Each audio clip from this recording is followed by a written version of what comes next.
James Robert here, and welcome to another video. Today I kind of had an idea to talk about a couple of sports that may be misinterpreted or misunderstood. I mean the sport American football versus international football, or we call it soccer.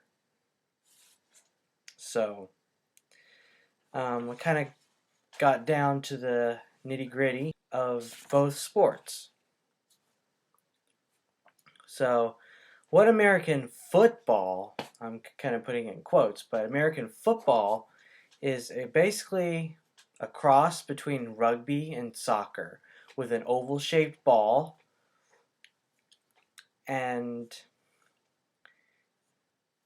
mixed in with maybe a little soccer for like the kicking portion. Both soccer and American football, they have similar penalties when someone fouls someone, and also both sports have one kick in common, and that's a punt. American football players punt to give the ball to the other team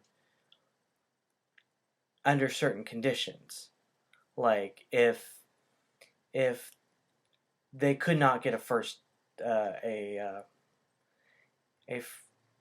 what's called a first down, and that means like first chance to go 10 yards.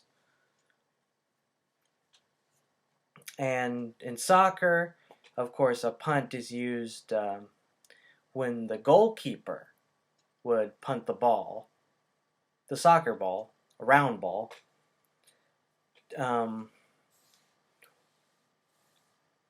over to the midfielders to kind of clear the ball from their side. So I'm going to just run down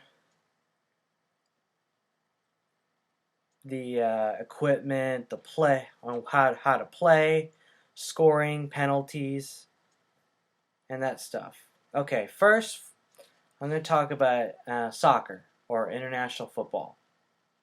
The equipment for each player, mostly just shin guards and cleats. I mean, you barely need anything else, other than, of course, the jersey. I mean, the jersey, shin guards, and cleats. That's all you need. Of course, there's a somewhat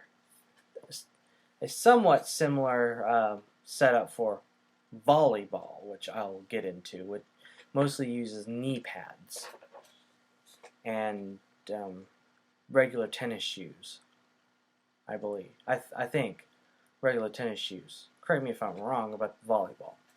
Anyway, so for every player has, of course, their jersey, but also shin guards and cleats, which they protect their shin, which is between the knee and the ankle. It's called the shin. So they have these guards so that the bone will be secure and not break when another player tries to attack the ball, or sometimes they even attack the person, which is an offense anyway. Okay, for American football, the equipment required is, of course, the jersey, but also shoulder pads and some kind of chest thing. I'm not sure what you call it. It's a chest compression piece that goes with the shoulder pads, and a helmet.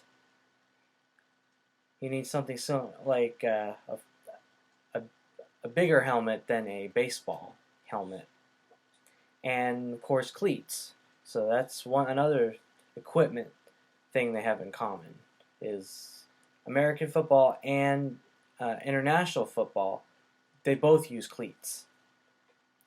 And that's for better traction and a greater coefficient of friction.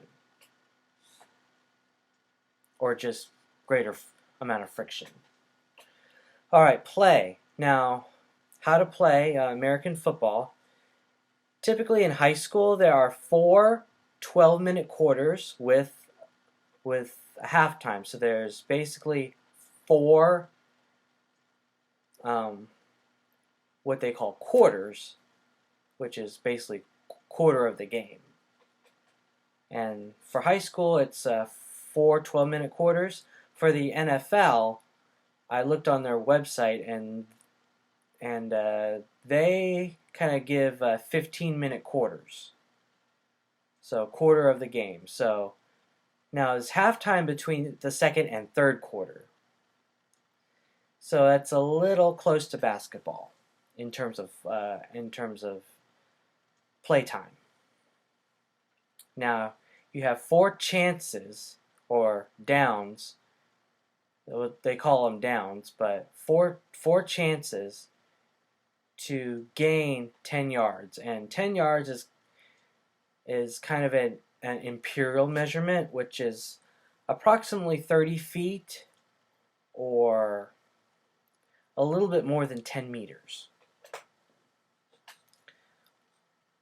Yeah, 1 yard is 3 feet. So, and 1 yard is, I think, 1.14 or 1.2 meters.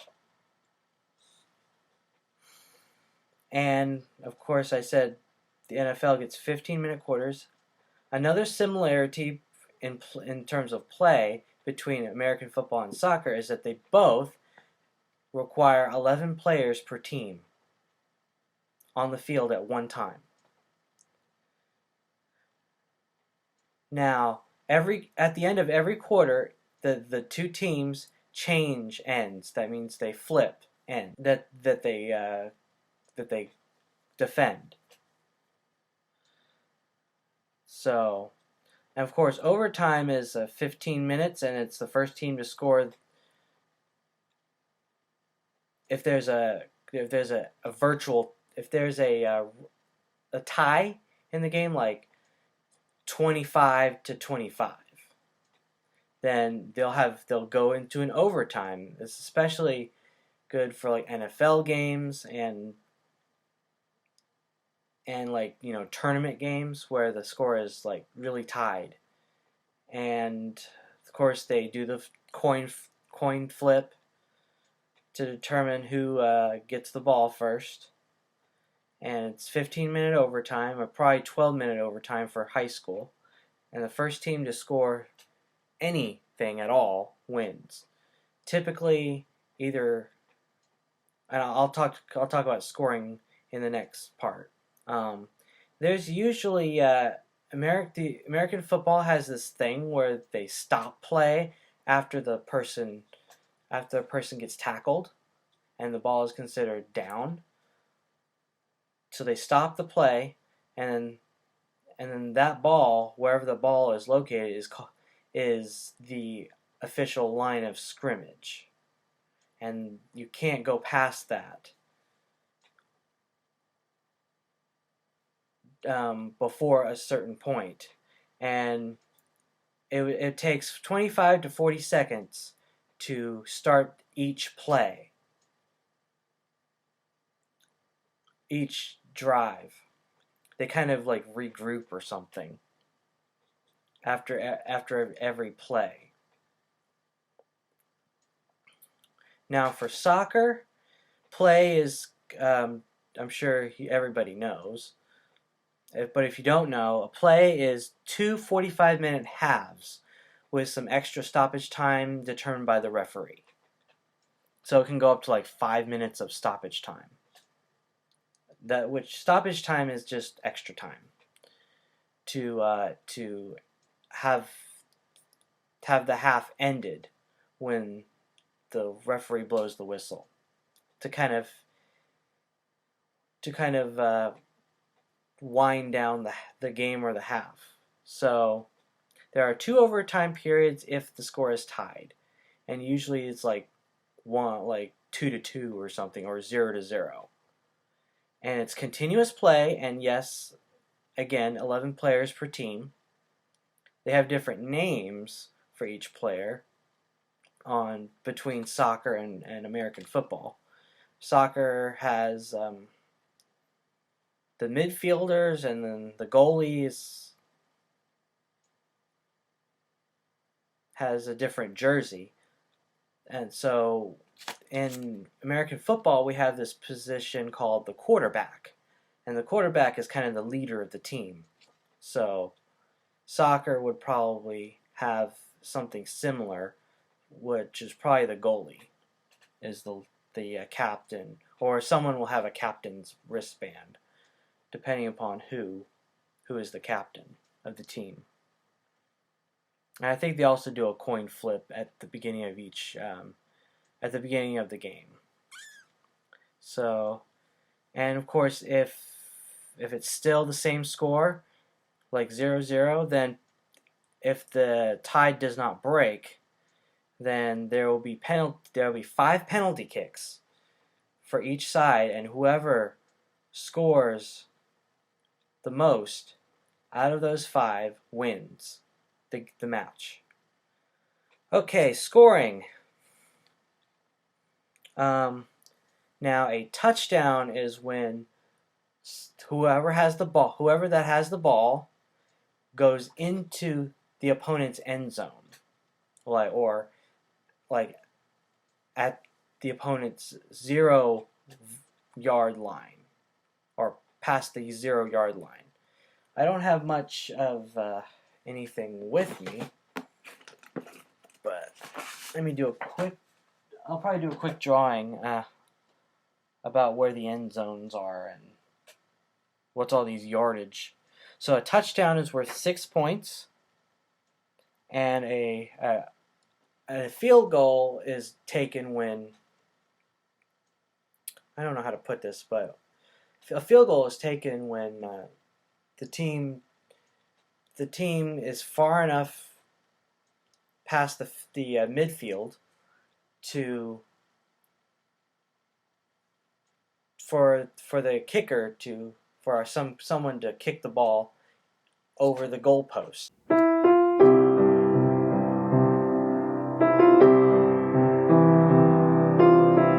don't have much time here, so let me just, and that's 3 points. So, and there's an extra point that comes after the touchdown, which is basically a field goal, except it starts at I think the 5-yard line. 5 yards from the end zone or something.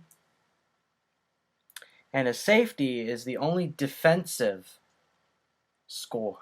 The only time the defense can ever score for a team, and that's 2 points.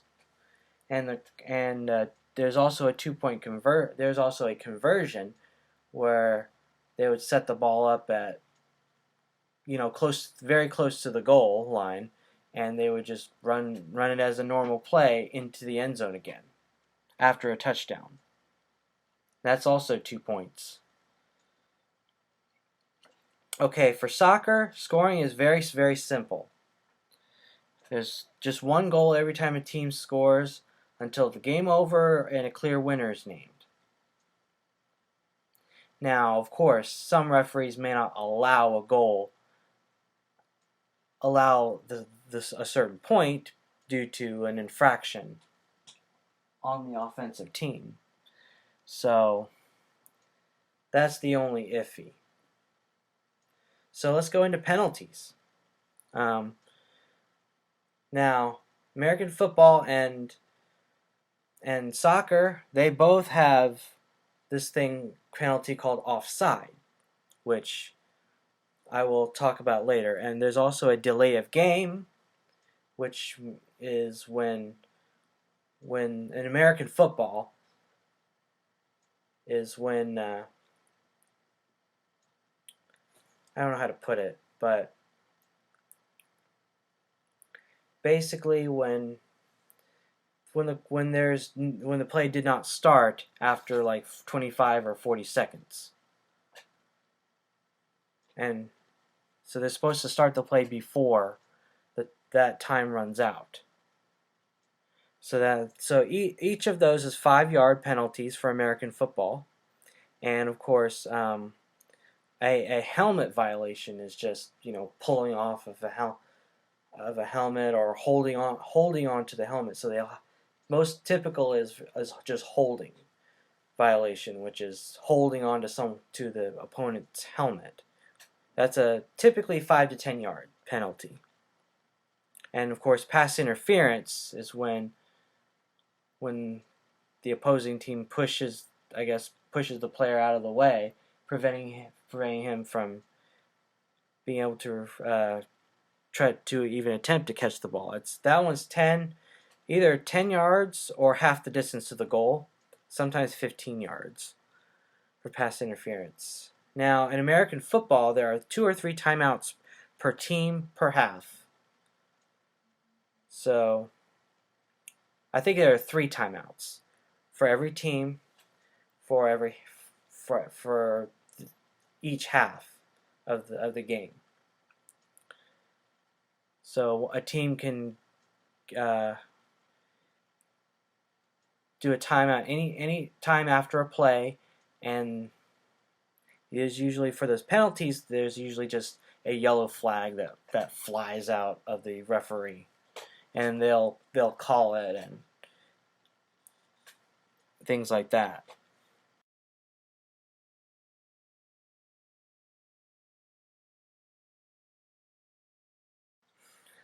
So in soccer though, it's mostly continuous except for like goal kicks, corner kicks, or any kind of penalty violation. In soccer, the penalties are a foul, which is just a free kick to the other team, and also yellow card and red cards that get held, and that's also a free kick. And of course, a throw-in is another. If the ball goes out of bounds in soccer, then a throw-in is needed, and that's kind of another way to stop the game for a while. And the only thing that they have is substitution. Now, and that's basically during a lull in the game. And if a player gets a red card or a double yellow card, they get sent to the locker rooms, which means they can't play for a couple of games, a couple of matches. Okay, so this last thing here, and then I'm gonna leave for the day. Offside. Now this is the offside penalty for both sports, soccer versus American football. So in soccer, offside is called by the referee when the ball is passed to the teammate past the defender that's the closest to the goal. So excluding the person closest to the goal, excluding the goalkeeper. When the ball is passed to the teammate that is past that, kind of, I guess, interfering with the territory or something, and that's called offside. And offside in soccer is typically just I think just a goal kick or some kind of free kick for the defensive team. And American football, offside is called when any team member runs past the line of scrimmage, basically past the imaginary line that is created by pretty much the football. So if any team member runs past the line of scrimmage before the play starts, or even before the quarterback hikes the ball,